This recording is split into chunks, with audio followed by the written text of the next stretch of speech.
Gladys Marín es considerada una de las mujeres más notables en la historia de Chile. El periodista Eugenio Lira Masi, citado en el libro Gladys Marín, una vida revolucionaria del periodista e historiador Mario Amorós, a mediados de los 60 decía de ella: es admirable el fervor con el que se entrega a su causa, señalándola como una agitadora de primera clase. Y Ernesto Tone, cuando era un estudiante de sociología e ingresaba a las Juventudes Comunistas, la describía como una dirigente simpática que no tenía un carácter de cuadro comunista, buena para reírse, hábil, que llegaba fácil a la gente, destacando que el PC hizo una gran apuesta con su nombramiento como secretaria general de la Jota. Con archivos inéditos del Partido Comunista y cartas hasta ahora inéditas del archivo familiar, Amorós entrelaza las muchas dimensiones de la sempiterna presidenta del Partido Comunista. La profesora, dirigenta, diputada, candidata a la presidencia, madre, esposa, compañera. A 20 años de su fallecimiento, el lema Lucha como Gladys da cuenta de una valoración de una figura que hizo política cuando esa área era fundamentalmente para hombres. Y estamos hoy con el autor de Gladys Marín, una vida revolucionaria, publicado por Ediciones B de Planeta, el historiador y periodista español Mario Amorós, que además ha escrito sobre Allende, sobre Neruda, sobre Pinochet y sobre Víctor Jara, entre otros. Mario Amorós, un placer tenerte acá en Radio Usach en Frecuencia Literaria. Hola Daniela, gracias por la invitación. Bueno, hay que aclarar que el sello Ediciones B es del grupo Penguin Random House. Toda la razón. La competencia de Planeta. Iba tan bien, iba perfecto, toda la razón. De hecho, ya, tirón de oreja para mí, pero son las dos grandes, digamos, editoriales que siempre también nos envían. Sí, Penguin Random House, Ediciones B. Un libro, Mario Amorós, de 480 páginas de lectura más su bibliografía, más material fotográfico. Es un tremendo trabajo. ¿Cuánto te demoraste en llegar a este archivo? Sobre todo, además, el archivo del Partido Comunista, que solo nuestro querido Rolando Álvarez había tenido acceso. Sí, hace 3 años vine a Chile por primera vez cuando se podía viajar en medio todavía de la pandemia, enero del 22, y conversé con Guillermo Tellier, presidente del Partido Comunista entonces. Le dije a Guillermo que yo quería hacer una biografía de Gladys, pero que tenía que poder ver el archivo del Partido Comunista, porque yo había leído los fantásticos libros de Rolando y sabía que esa documentación era muy importante para una biografía de Gladys, para el periodo sobre todo de la lucha clandestina de Gladys en Chile, ¿no? Guillermo me dijo que podría tener acceso. Y por otra parte hablé con los hijos de Gladys, con Álvaro y Rodrigo Muñoz Marín, y les pedí acceso a una documentación que yo sabía que existía, que conocía muy parcialmente, fundamentalmente las cartas entre Gladys y su marido, Jorge Muñoz, entre noviembre del 73 y abril del 76, que es la última carta que Jorge le envía antes de su detención a manos de la DINA, ¿no? En mayo de ese año. Claro. Entonces, a partir de del acceso a esas dos fuentes documentales impresionantes y muy extensas, abordé el proceso de investigación, entrevisté a unas 20 personas, consulté toda la bibliografía sobre el PC, sobre Gladys, una gran cantidad de prensa chilena, pero centenares de ejemplares del Siglo, de otras publicaciones, también prensa comunista extranjera, porque Gladys en el exilio fue una figura importante. O sea, hay una gran cantidad de referencias a ella, por ejemplo, en la prensa de la RDA, en la prensa de la Unión Soviética, ambas periódicos, el Pravda y el Nowy Deutschland de la RDA, los consulté, en el diario del PC italiano, l'Unità, y bueno, y con todo eso logré entregar esta biografía que quería que apareciera ahora con motivo de los 20 años de la muerte de Gladys. Mario, a propósito de tus libros, de figuras bien importantes de la historia chilena, ¿cuál es tu relación con Chile? Porque más allá de figuras que, como tú bien señalas a propósito de Gladys Marín, son, digamos, de impacto mundial por todo lo que significó, unos, digamos, con una apreciación más positiva, otra negativa, como Pinochet o Víctor Jara, que están como en las antípodas. ¿Cuál es tu relación de centrarte, dedicarte tanto tiempo a investigar sobre lo que pasa en este país? Bueno, primero yo hace 30 años leí en la Universidad Complutense, donde estaba terminando el grado de periodismo, un libro sobre Chile, sobre Allende, que incluía el último discurso de Allende. Me impactó mucho, como a todos, la primera vez que lo leí. Después empecé a viajar a Chile en el año 97 como joven periodista.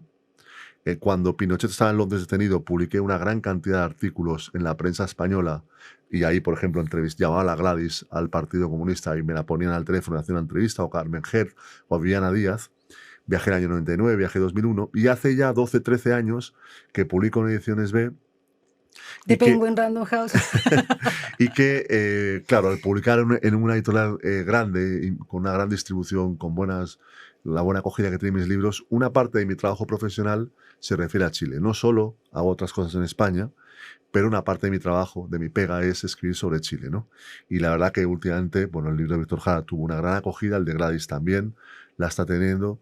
Y bueno, para mí, por una parte es el trabajo profesional, pero otra parte también, evidentemente, lo afectivo. Claro, yo llevo viajando a este país ya casi 30 años, tengo una gran cantidad de amigos, conozco bien los archivos chilenos. Ahora, cuando acabemos la entrevista, voy a ir al Archivo Nacional de la calle Miraflores, mañana voy al de la Cancillería. Me gusta mucho la investigación en los archivos, también los archivos chilenos. Y bueno, yo creo que ya es parte de mi vida. Bueno, tu trabajo se destaca ciertamente, Mario, para quienes te hemos leído, por tu exhaustiva investigación, pero ciertamente el factor emocional no está ausente. Gladys Marín, como tú bien señalaste, también en otras entrevistas, ha sido la única de las protagonistas de tu libro que tú has conocido, el año 97. ¿Eso cambia de alguna forma en la redacción o el enfoque de tu libro, de esta biografía, de este perfil? Cambia claro, cuando yo leo las cartas que ella intercambiaba con Jorge, veo la profunda amargura que a Gladys le significó el exilio. Ella tuvo que salir del exilio por orden del Partido Comunista, que no estaba en condiciones de protegerla. Y eso Gladys me lo decía a mí. Me lo decía a mí el año 97, 99, conversando. Compartimos algunos almuerzos con otros compañeros. Ella vino a Madrid en el año 2000 y 2001 yo la vi en Madrid. Y es una de las cosas que me quedaron grabadas, ¿no? La amargura profunda del exilio. Y está en las cartas más íntimas con Jorge, con Marta Fritz, su amiga. Y luego también, por ejemplo, algo muy bonito. Ella siempre me hablaba de que le gustaban mucho los poetas españoles del siglo XX. Sí. Lorca, Machado, Miguel Hernández. Y efectivamente, cuando está encerrada, asilada en la Embajada de Holanda, Países Bajos. Por 8 meses, ¿no? 8 meses, del 25 de octubre del 73 al 16 de junio del 74. Ella le pide a Jorge Muñoz, a su esposo, que no le mande ya más libros en un momento, pero que si encuentra alguno de García Lorca, el romancero gitano en concreto, o de Miguel Hernández, que se los mande, ¿no? Fíjate que ahora yo estoy preparando en España una biografía del poeta Miguel Hernández, ¿no? Y que Gladys, en su último discurso en Chile, antes del golpe de Estado, en el Teatro Caupolicán, ella acaba ese discurso citando unos versos de Miguel Hernández, ¿no? De hecho, tú señalas en tu libro, Mario Amorós, cuando partes además de forma tradicional, como con los datos, ¿no? Biográficos, que Gladys del Carmen Marín Mille nació el 18 de julio del 37 en Curepto, la tercera de 4 hermanas, hijas de Heraclio Marín, campesino, y Adriana Mille, de profesora normalista, no sé cómo se llama el apellido, ¿Mille o Mille? Mille, que de su madre, justamente, y también de su abuela, la Lela, vía materna, no solo la conciencia política hereda, sino también la inquietud intelectual, la poesía entre ellos, viene también de su madre. Hablemos de justamente su árbol genealógico y el amor a la tierra a propósito también de su padre. Bueno, ella nace en Curepto, es efectivamente la tercera hija de ese matrimonio, Heraclio Marín, campesino, administrador de un club social, Adriana Mille, maestra normalista. El papá, cuando Gladys tiene muy pocos años, abandona a la familia y a sus 4 hijas y a su esposa, a quien maltrataba. Y hay un testimonio muy impresionante de Gladys de por qué ella odiaba el color amarillo, ¿no? Es una cosa muy impresionante. Un regalo del padre. Sí, muy impresionante, ¿no? Pero bueno, a pesar de, evidentemente, ese trauma, ¿no? Que hoy valoramos y miramos de una manera muy diferente a lo que se hacía en la época. Ha pasado casi un siglo, pero evidentemente hoy eso es inaceptable y hay un rechazo social, ¿no? Entonces era lamentablemente diferente, ¿no? Bueno, ella tuvo una infancia muy feliz. Vive en Curepto 1 año, un pueblito llamado Sarmiento, cerca, y van a Talagante. Cuando Gladys tiene 4 o 5 años, van a la escuela básica en Talagante, y claro, Gladys siempre habló que su infancia fue Talagante, una infancia al aire libre, maravillosa, con la bicicleta, los juegos, los baños en el río, los gitanos que llegaban, la fiesta de la primavera. Me encantaban los gitanos. Sí, se llevaba muy bien con esa gente que salía un poco de lo establecido, de lo convencional, ¿no? Y Gladys tenía ese gran apego a la tierra. Es muy impresionante cómo ella, a la naturaleza, cuando ya está casada con Jorge, las vacaciones, que siempre eran breves, eran en el sur, en la naturaleza maravillosa de Chile, ¿no? Con sus hijos, con un buen lote de amigos, y eso lo marcó para siempre, ¿no? Ese apego a la tierra, también ese toque campesino, ¿no? Soy mujer de tierra, decía ella. Sí, algo muy bonito. Y claro, sobre todo porque luego llega a Santiago el año 50, estudia un año en un liceo de niñas y entra a la escuela normal número 2 en Recoleta el año 51, ¿no? Y es un cambio feroz de Talagante a una ciudad ya como Santiago que bordeaba el 1.000.000 de habitantes, con los tranvías, con la ebullición que tiene una gran ciudad, ¿no? Y también vivir en una pensión, ella decía, una pensión de mierda, Sí, sin luz, exacto. sin árboles alrededor, ¿no? De puro cemento, bueno, y la disciplina de la escuela normal. Y de hecho, luego de ahí, con todo ese periplo del campo, de pueblitos, lo rural, la capital de un país como el nuestro, sobre todo en la década de los 50, el mundo entero, porque es impresionante la cantidad de países que conoció. Quiero detenerme justamente a propósito de la escuela normal, donde ella, digamos, ingresa como profesora para instruirse como profesora primaria normalista. Por un lado, la importancia de las escuelas normales para un país como el nuestro, entonces, y el tema de la disciplina, porque tanto en el Mm. colegio la describen como muy inquieta, no muy buena para la disciplina, algo que también dice Eugenio Lira cuando habla también básicamente o más bien Otone, que no era parte del cuadro comunista Mm. típico. Y ella alegaba de que parecía un regimiento la disciplina de las escuelas normalistas, aunque tenía muchas cosas buenas. Y uno dice, ¿cómo se condice eso? ¿Cómo se relaciona con el Partido Comunista, que es muy disciplinario, también jerárquico, y donde ella además destacó como la primera mujer en 33 años de la J, o sea, Mm. de las Juventudes Comunistas en Chile, la primera mujer? O sea, hay varias Mm. cosas donde ella rompe. Primero, la importancia de las escuelas normalistas en la historia de Chile, eso es algo muy bonito. Hablé incluso con un Premio Nacional de Educación, Iván Núñez, que me envió algunos artículos suyos que no encontraba. Le dediqué muchas páginas, aunque luego tuve que reducir, pero ahí yo creo que en el libro 3, 4 páginas que explican muy bien la historia de estas escuelas, la importancia que tuvieron en la construcción de la República de Chile, ¿no? Y que era también una de las pocas opciones que las familias humildes tenían para que sus hijos tuvieran un cierto estatus social, ¿no? En lugar de ser un obrero, pues eran maestros primarios. No habría mucha diferencia en lo salarial, pero sí yo creo que en el rango social, el respeto que había y hay por los maestros, ¿no? Y Gladys llega a esa escuela normal, efectivamente, donde les impiden jugar en los recreos, Mm. incluso en la cancha de básquetbol que tiene. Ella era muy buena jugando básquetbol, por cierto, y se revela. Pero luego es verdad, ingresa en la Juventud Comunista y en el Partido Comunista de la época, que era mucho más disciplinado que el de ahora. Había una Comisión Nacional de Control y Cuadros muy temida por los militantes. Y bueno, ella evidentemente acepta y encaja bien en el Partido Comunista.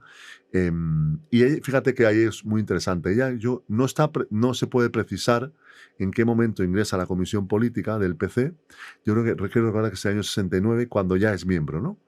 Y ella dice, y lo contó en sus memorias, que tenía un respeto reverencial a hablar en esa comisión política donde estaba Luis Corbalán, Polina Teitelbuen, Julieta Campuzano, Américo Zorrilla, Orlando Millas, dirigentes comunistas de larga trayectoria, y ella sentía muy chiquita Mm. frente a esos grandes dirigentes a los que le tenían un respeto, ¿no? Bueno, ella es interesante porque cómo le da, no solo Gladys, evidentemente, es también el contexto de los 60, ¿no?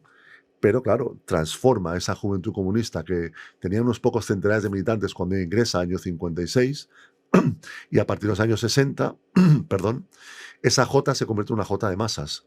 Empiezan a hacer un trabajo político de masas en las universidades, como la UTE entonces, Sí. a través del deporte, por ejemplo.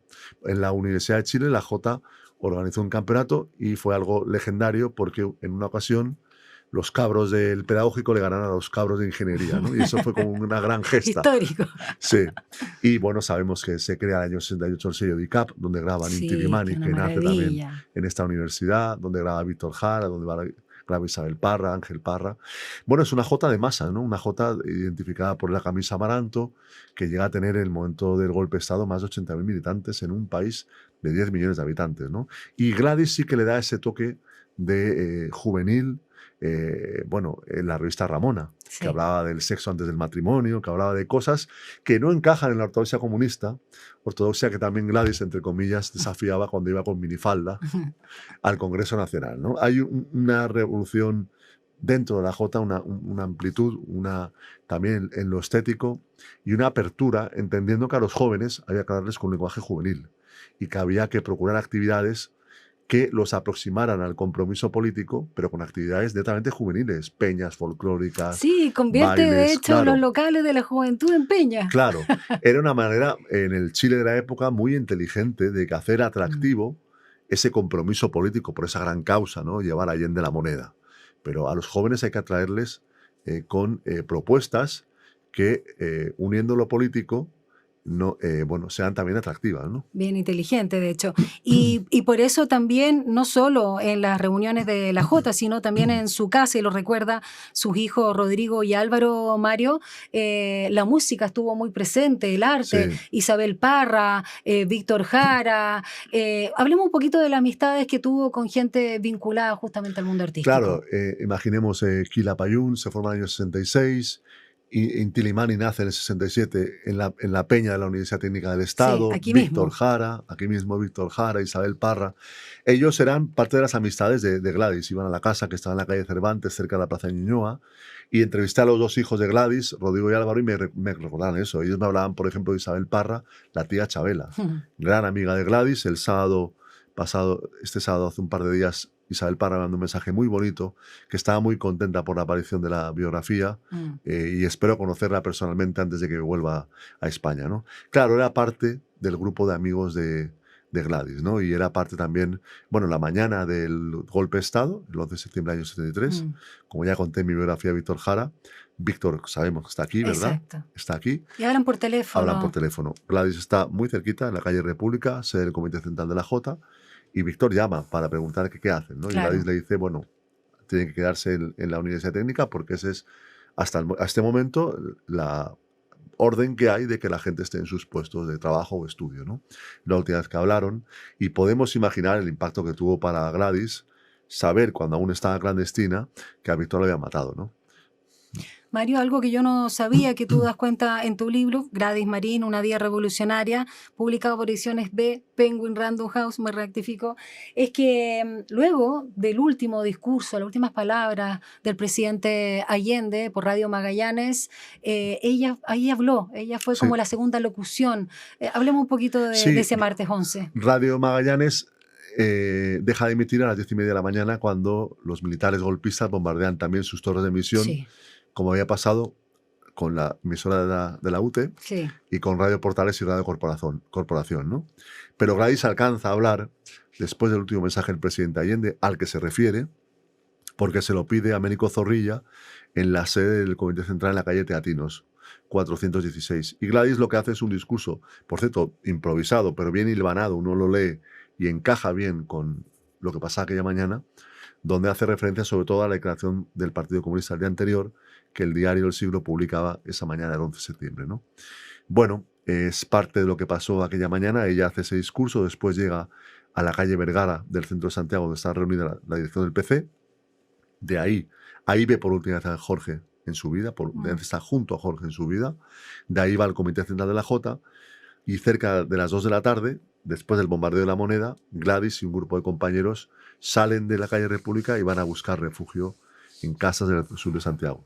De hecho, tú cuentas también que cuando ella está buscando refugio, porque está la persecución, la matanza, de hecho ese día, martes, fue realmente brutal, no solo por el impacto de ver bombardeada la Moneda, sino lo que sucedía en el espacio público y cómo allanaban, es que en algunas casas, cuando la reconocían, le decían, no, puedes estar máximo 1 hora, porque era muy peligrosa, ella ya era un referente. Claro, y sobre todo que el 27 de septiembre la dictadura detiene en la casa donde se resguardaba a Luis Corbalán, secretario general del PC. Es un golpe demoledor para el Partido Comunista, y finalmente entienden que dirigentes como Orlando Millas, Mireia Baltra, Julieta Campuzano o Gladys Marín, es muy difícil protegerlas en aquellas condiciones. Exacto.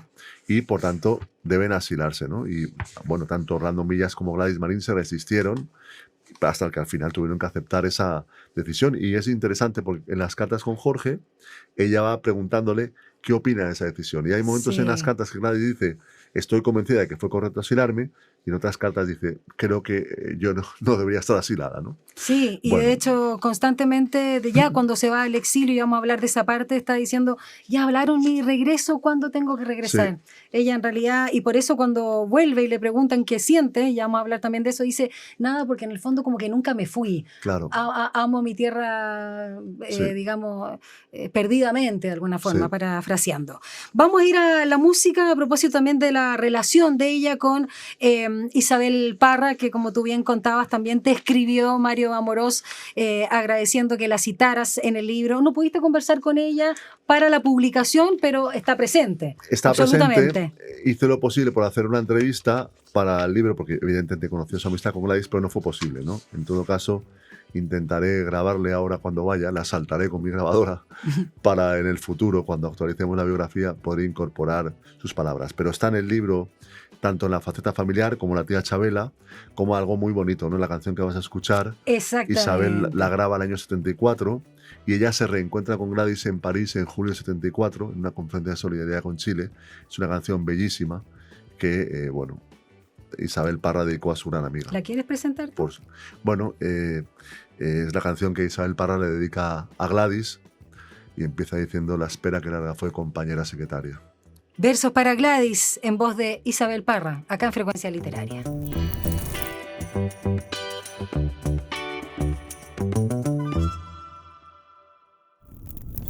En más de 500 páginas. Yo leí 481 porque hay una vasta sección de bibliografía, también de siglas, donde nuestro invitado, el historiador y periodista español Mario Amorós, da vida en su libro, porque sí, es un renacimiento a 20 años de su muerte, a Gladys Marín, una vida revolucionaria, publicada por Ediciones B de Penguin Random House.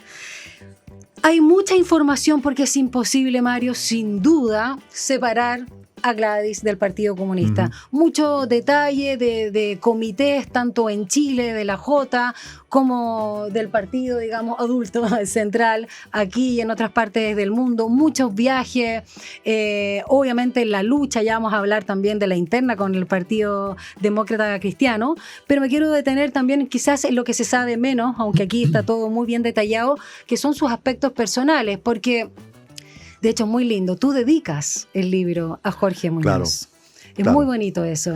Gracias, Daniela. Bueno, efectivamente, ¿no? Jorge fue como pues un hombre admirable, porque él egresó como ingeniero por la Universidad de Chile, dejó la pega, o bien, Era de Limba, además, del internado. correcto, Sí, Nacional Barros Arana.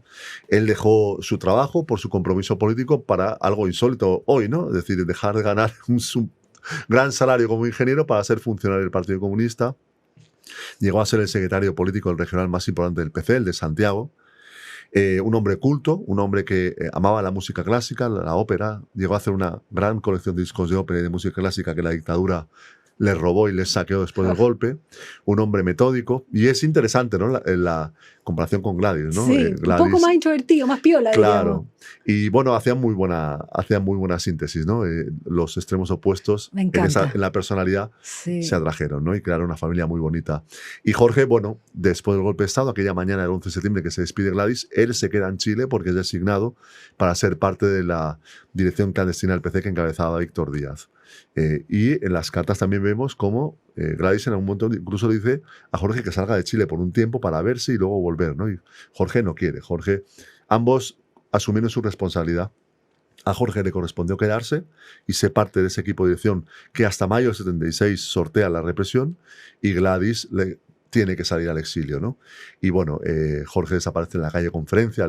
Recientemente la Corte Suprema ha dictado la última sentencia que castiga a los represores de aquellas personas que, bueno, dejaron como otros desaparecidos, y muchas víctimas de la dictadura, bueno, una gran huella en la historia. Y creo que era bonito y de justicia también para los hijos de Gladys que el libro estuviera dedicado a su padre, ¿no? Muy bonito. Hijos que además tenían entre 12 y 10 años, que fueron criados por los padres de él, ¿no? De Jorge Muñoz. Y quiero detenerme en dos figuras femeninas muy importantes en la vida de Gladys Marín, no solo su madre y abuela, como decíamos, lo que es su formación, su carácter, ¿no? Esa cosa como guerrera, sino también de lo que es la incondicionalidad, sobre todo en lo afectivo. Uno no le delega a los hijos el cuidado a cualquiera. Y acá está su compañera, digamos, de estudio y de toda la vida, Marta Fris, y también Ofelia Hernández, su nanita de ella y también de sus hijos. Sí, Marta Fritz, compañera de Gladys en la Escuela Normal desde el año 51, maestra, y la gran amiga de Gladys, ¿no? La que cuida a sus hijos cuando se quedan en Chile después del golpe, junto con los abuelos paternos, don Onofre y doña Juana, que son los papás de Jorge Muñoz, ¿no? Marta se preocupó de los estudios, de los controles médicos, de darles cariño a sus hijos, que hasta el día de hoy la llaman la tía Marta. Y Ofelia Hernández, una mujer campesina, alumna de doña Adriana Miri, la mamá de Gladys en Curepto, que cuando llegan a Talagante, la mamá de Gladys viene a Santiago a trabajar de lunes a viernes y las niñas, Gladys y sus hermanas, quedan al cuidado de la nana. Nana, típica de la época, dice Gladys también, ¿no? La que nos ordenaba, la que nos daba algún azote de vez en cuando si nos portábamos mal, pero Nana que le dio un gran cariño y a la que Gladys pide que trabaje en la casa cuando ella es mamá, ¿no? Y es la que se ocupa de Rodrigo y Álvaro, porque imaginemos Gladys y Jorge tenían una ocupación política que era todo el día, ¿no? Y es muy, muy bonito ver en los escritos personales de Gladys las palabras de cariño hacia la nana. Hay un momento muy duro, muy difícil para ella y dice, me gustaría que estar con mi nana y que me diera cariño y que como cuando era pequeña me dijera todo va a pasar. Y entrevisté a la hija de Ofelia Hernández, a Cecilia Matus, que vive en el sur. Ella me contó algo muy impresionante, cómo fue el día del golpe y después cuando la casa de Gladys es allanada, ¿no? Ella me decía, venían buscando armas a la casa de Gladys y solo había libros, ¿no? Algo muy gráfico que representa la brutalidad de lo que los golpistas hicieron en Chile. Mario, a mí me parece muy significativo esa información con la que tú también nos compartes la figura de Gladys, porque Gladys no se permitía mucho quebrarse, ¿no? Hay una carta incluso con Jorge Muñoz, su marido, su pareja, compañero, su amor, donde hablan del llorar, ¿no? De permitirse el llorar. Sí. Ella no se quebraba mucho, seguía adelante a pesar del sufrimiento, lo llevaba por dentro. Claro, Jorge le dice a Gladys que intente hacer frente a esos sentimientos que tenían de derrota, de dolor inmenso por la tragedia de tantos compañeros y compañeras y que, se refugiara en lo más íntimo y que fuera capaz de llorar. Pero también es verdad que en el exilio Gladys, dirigente comunista, en la época los revolucionarios, como lo era Gladys, no lloraban en público, ¿no? Y Gladys le correspondía hablar en infinidad de ciudades del mundo, llamando a la lucha, al compromiso, a la solidaridad con el pueblo de Chile, que era castigado por la dictadura, ¿no? Y solo es en las cartas más íntimas con Marta de Fritz y con Jorge Muñoz cuando ella puede expresar esos sentimientos, ¿no? Es muy impresionante. Ernesto Tone, que era un dirigente muy importante de la Jota en el exterior, me decía que nunca vio a Gladys quebrarse, ni siquiera después de la desaparición de Jorge. Don Lucho Corbalán, en el libro de Gladys en checo que encontré y del que he hablado estos días, en el prólogo cuenta que Gladys no se ha derrumbado con la desaparición de su marido, ¿no? Y estaba en Costa Rica cuando supo cuando lo eso. sabe, en mayo del 76 está en Costa Rica. Hablé con la Biblioteca del Congreso del Parlamento de Costa Rica para ver si el discurso de Gladys se había conservado. No se conservó, pero hay un discurso de Gladys en Costa Rica en el archivo del PC, que debía ser ese seguramente, y ella pensaba que era mentira, pensaba que era un operativo de desinformación de la dictadura, hasta que a mediados de mayo del 76, en un papelito que mandan la edición de PC en Chile al exterior, confirma la detención de los compañeros y, por tanto, de Jorge Muñoz. Mario, para la DINA o para la dictadura, Pinochet, si personificamos, Jorge Muñoz, ¿era Jorge Muñoz del Partido Comunista o era el marido de Gladys? Era las dos cosas. Era un dirigente comunista, pero cuando lo detienen en la calle Conferencia en 1587 dicen por transmisor, hemos cogido al marido de Gladys Marín, ¿no? Bueno, efectivamente. Ahí se conoce por las causas judiciales. Tú imagínate, los llevan a estos dirigentes, algunos de ellos al recinto conocido por Casa Piedra, ¿no? Y Pinochet va a hablar en concreto con Víctor Díaz. Víctor Díaz había sido un dirigente muy importante de la CUT y del PC, lo era, y Pinochet lo conocía personalmente. Es decir, había conversado con él antes del golpe y fue capaz de ir a hablar con él y fue capaz de permitir su tortura y su asesinato, ¿no? Bueno, es terrible la suerte la tragedia de estos dirigentes comunistas, ¿no? Porque después, en diciembre del año 66, cae la segunda dirección, entre ellas Carmen Pereira, embarazada, Fernando Ortiz, gran historiador, profesor de la Chile, y el esposo de Sola Sierra, Waldo Pizarro. Y el Partido Comunista queda en medio de la represión, el terror, el miedo a las delaciones, el no saber hasta dónde llegaban la información que tenía la dictadura, es algo terrorífico, ¿no? Traicionaron pocos dirigentes, el Panta, Miguel Estay, René Bassoa, para un partido que tenía miles de militantes, ¿no? Pero esa traición significó entregar a la dictadura una información que permitió en el año 66 la detención, tortura, desaparición y asesinato de centenares de dirigentes. Es muy impresionante, por ejemplo, cuando aparece Marta Ugarte. Oh, sí, ahí los muelles, la ballena, la Gladys le manda una carta a Beatriz Allende, que por cierto, me ha sorprendido mucho ver por las cartas que intercambiaron Beatriz Allende y Gladys que tienen una excelente relación. No tenía ni idea de eso, ¿no? Y le dice a Beatriz que es la primera desaparecida que aparece. Y dice, ¿y cómo aparece, no? Bueno,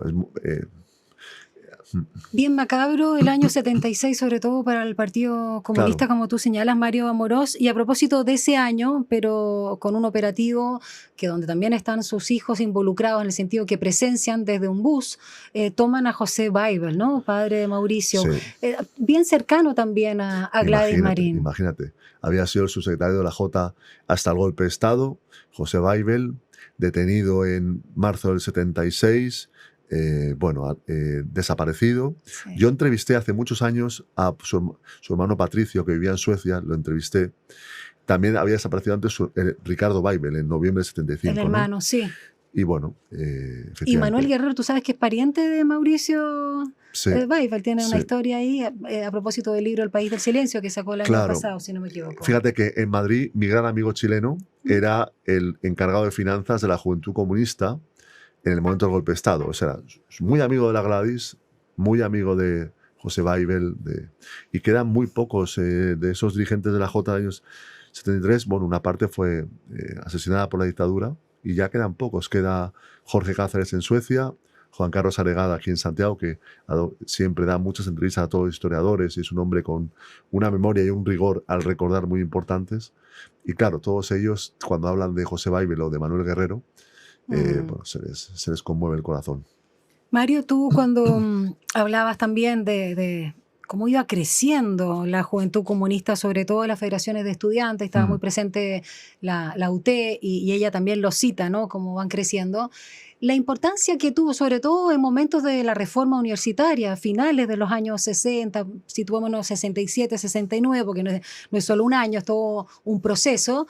La importancia a propósito de este carisma y este sello que tú decías que puso Gladys en la Jota para luego lo que sería la campaña de Allende hacia la presidencia. Hablemos de ese aporte de Gladys. Bueno, fue el aporte de la Juventud Comunista y en general de los jóvenes de izquierda de Chile, ¿no? De la Juventud Socialista. Los otros partidos tenían ramas juveniles más chicas, pero todos aportaron a que se creara ese movimiento de masas tan impresionante que lleva Allende a la moneda el año 70, ¿no? Y sobre todo después del triunfo de Allende, el aporte de la juventud fueron los trabajos voluntarios, ¿no? Algo muy impresionante, algo muy hermoso, que los jóvenes y las jóvenes fueran por todo Chile construyendo plazas, construyendo escuelas. De hecho, ahí se conocieron con Jorge, en la Victoria, mucho antes, 58, pero era lo que hacían. En ese marco de trabajo social, de trabajo voluntario. Y hay algo muy hermoso y es como el general Prats, en el verano del 73, va a la estación central a despedir a los jóvenes que iban al sur en tren. Bonito. Y luego él quiso conocer los trabajos voluntarios en persona y Gladys le lleva a Rengo, donde estaban construyendo un canal de regadío, miles de jóvenes, y como el general Prats, un general, evidentemente, un oficial, el más alto del ejército chileno. Entonces, ¿cómo aprecia esa aportación desinteresada, solidaria, de los jóvenes de Chile a construir una patria mejor, ¿no? Es algo muy bonito, que fue parte de la UP, y además hubo jóvenes que tuvieron responsabilidades importantes en el gobierno, jóvenes como Jorge Arrate fueron ministros, Sergio Vitar, también en los cuadros medios de la administración, y bueno, fue un aporte muy importante el de la juventud. Mario, te escucho y salto un poco en el tiempo. Corrígeme si me equivoco, porque tú eres una máquina, mantienes una cantidad de información maravillosa. A propósito de Prats, ella cuando vuelve, ya en exilio, a Chile, no sé si es la escapada que hace por bus a Mendoza, pero está en Buenos Aires antes de cruzar la cordillera y está 4 días antes con Prats de que lo asesinen. Y también, en este caso el 73, por supuesto, tan Julio con Neruda la última vez. Siempre estuvo ella también muy rodeada de estos próceres de la historia. Bueno, Gladys con Neruda tuvo una relación epistolar y solo se han conservado las cartas de Gladys a Neruda, que están en el archivo de la Fundación Neruda, que doy a conocer por primera vez. Son cartas muy bonitas, donde hay una gran confianza entre ellos, pero las cartas de Neruda a Gladys estaban en la casa de Gladys y las arrasaron, ¿no? Se han perdido. Ya, con el allanamiento y todo eso. Entonces, Gladys fue a Isla Negra a saludar al poeta el 12 de junio de 73 por su 69 cumpleaños, y ahí le vio por última vez, ¿no? Y con el general Prats, Gladys sale al exilio el 16 de junio del año 74, viaja por toda Europa, por varios países de Europa, Alemania, la Unión Soviética, Suecia, Italia, julio, agosto del 74, y viene a América, creo que recuerda que a Venezuela, y va a Buenos Aires. Claro. Y el 26 de septiembre del 74 ve al general Prats en Buenos Aires, que le habla de sus memorias, que le habla de Pinochet. Hay un documento de Gladys de la época que da cuenta de esa reunión, y a los 3 días, la madrugada del 30 de septiembre del 74, la DINA mata a Prats, como sabemos, y a su esposa, doña Sofía, en Buenos Aires, ¿no? Gladys lo alcanzó a ver, y evidentemente, bueno, era parte del contexto terrible de la época, cuando se sucedían ese tipo de crímenes. Por ejemplo, cuando el atentado de la DINA contra Bernardo Leighton y su esposa, doña Ana Fresno, en Roma, en octubre del 75, Gladys emite una declaración pública de reconocimiento a la figura de don Bernardo Leighton. A propósito de esa figura, la relación de Gladys con la democracia cristiana, primero con el presidente Frei Montalva, también era crítica, pero previo al golpe, y ella ya hablaba, yo no sé si se sabía, la verdad, si se estilaba o estaba en la comunicación abierta de que Washington estaba detrás, porque esto uno lo sabe con los archivos desclasificados, ¿no?, de la Comisión Church, pero ella lo tenía muy claro y ya lo decía en ese tiempo, que estaba detrás y que se venía una dictadura, y ahí culpaba mucho también el amarillismo, de alguna manera, oportunismo de la democracia cristiana, y que siguió criticando luego. Bueno, yo te diría que la Juventud Comunista tuvo una mirada, como el Partido Comunista, interesante al gobierno de Frei Montalva, ¿no? Por ejemplo, la reforma agraria, una de las grandes medidas de ese gobierno, las Juventudes de Izquierda y la JDC, la Juventud Democrática Cristiana, crean el Frente Unitario Juvenil de Defensa de la Reforma Agraria, el FUJDRA, que fue importante porque permite la confluencia de jóvenes demócratas cristianos con las juventudes de izquierda. Eso se da también con los trabajos voluntarios. También participan los jóvenes de la ADC. Y siempre en el gobierno de Allende, Gladys comparte, como no podía ser de otra manera, la política del Partido Comunista de diálogo y entendimiento con la ADC. Fueron el PC y Allende los que sostenían esta política, que en algún momento, como junio del año 72, estuvo a punto de alcanzarse un acuerdo. Después del golpe, fíjate, en los textos más personales de Gladys, ella reflexiona y dice que tenía que haberse conseguido ese acuerdo con la ADC, incluso a cambio de, seguramente, cesiones mayores de las que López había planteado. Y hace un paralelismo muy impresionante. Es cuando Lenin firma la paz con la Alemania y le cede la paz de Brest-Litovsk y cede la Unión Soviética, bueno, aún no existe la URSS, pero la Rusia soviética cede a Alemania territorios para salvar la revolución bolchevique. Y Gladys dice, había que haber cedido ante la ADC para salvar el gobierno del presidente Allende, ¿no? Algo muy impresionante. Y esa es la política que mantiene el PC hasta el año 79. El año 79 incluso, en un documento firmado por Luis Corbalán, plantean la posibilidad de que en Chile, al final de la dictadura, hay un gobierno donde no esté, no el Partido Comunista, sino ni siquiera la UP, sino un gobierno, lógicamente, encabezado por la democracia cristiana, que avanzaba hacia la democracia, ¿no? Ese es el último intento del PC por lograr un acuerdo con la ADC, año 79. A partir del año 80-81 empieza la formulación de todas las formas de lucha contra la dictadura, de la que evidentemente la ADC no compartía, y hay ya definitivamente una separación entre el PC y la ADC en los 80, ¿no? Pero no fue por el PC ni por el presidente Allende, por lo que no se alcanzó un pacto UP-DC que si se hubiera dado, hubiera hecho mucho más difícil el golpe de Estado, porque entre los militares que prepararon el golpe había militares que habían sido decanes del presidente Frei, como Bonilla o Arellano, personas cercanas a Frei Montalva, que quizás, y es la especulación, no se hubieran atrevido a dar el paso de levantarse en armas contra el gobierno constitucional de Chile. Para eso estaba Pinochet traidor. Considerando también los hitos que marcó Gladys Marín, Mario, por un lado, no solo la primera secretaria general de la J, las Juventudes Comunistas, por supuesto toda su impronta, su carácter, personalidad, también la primera mujer en presentarse a la carrera presidencial en nuestro país, la primera querella luego, ¿no? A Pinochet, y que permite luego también el trabajo del juez Guzmán, la detención y todo lo que sucede, gracias también a un juez español y bueno, y Londres y todo eso.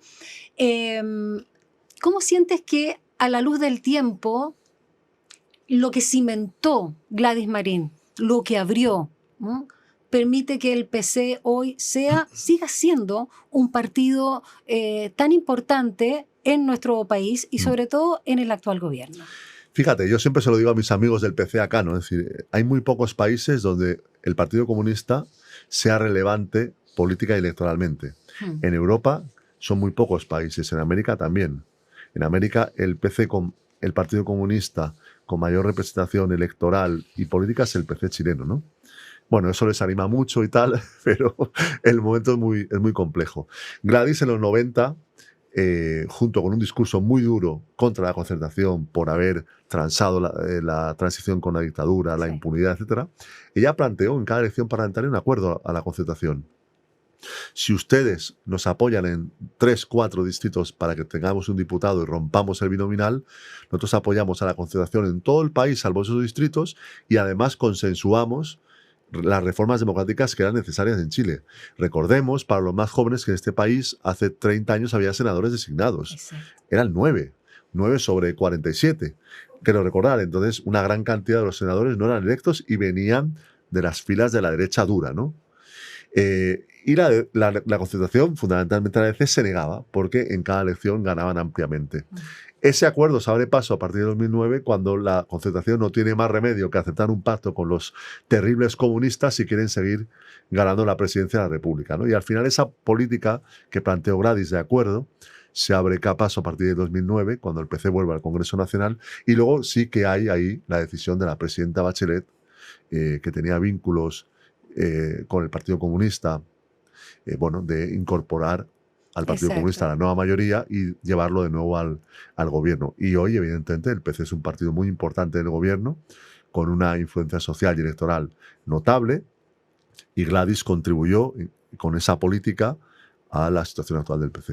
Sé, Mario Amorós, que las comparaciones son odiosas. Aquí te pregunto además, en calidad de periodista, más que de historiador y autor incluso de este libro, si pensamos en figuras del Partido Comunista, mujeres, digamos, que tienen su renombre y además puestos importantes. Está la ministra del Trabajo, Janet Jara, está, por supuesto, la presidenta de la Cámara, que es Carol Cariola, y está la vocera ahora con postnatal, Camila Vallejo. ¿Alguna de ellas te parece que ha tomado o las tres, la posta de Gladys Marín? Mira, yo conozco a las tres, ¿no? El otro día estuve con la ministra Janet Jara, me invitó a un café.